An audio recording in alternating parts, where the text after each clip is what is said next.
കാച്ചിക്കുറുക്കിയ പൊന്നുപോലൊരു ഉരുപ്പടിയാണിത്. GR ഇന്ദുഗോപന്റെ Vilayath ബുദ്ധ. പണ്ടൊരു lockdown ദിവസം ഒരൊറ്റ രാത്രി കൊണ്ട് വായിച്ചു തീർക്കാം അക്ഷരങ്ങളുടെ ഇന്ദ്രജാലം. ഭാസ്കരൻ എന്ന അധ്യാപകന്റെയും അദ്ദേഹത്തിന്റെ ശിഷ്യനായിരുന്ന, അദ്ദേഹം കാരണം പഠിത്തം നിർത്തിപ്പോയ ഡബിൾ മോഹനന്റെയും കഥ.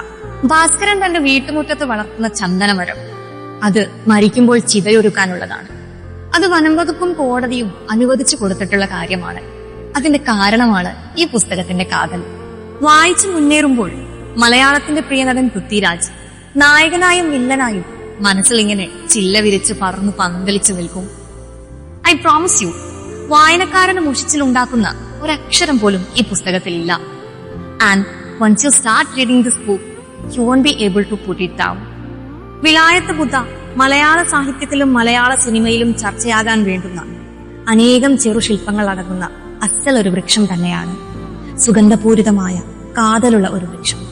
കാത്തിരിക്കാം വെള്ളിത്തിരയിലെ വിലായത്ത് ബുദ്ധയ്ക്കായി.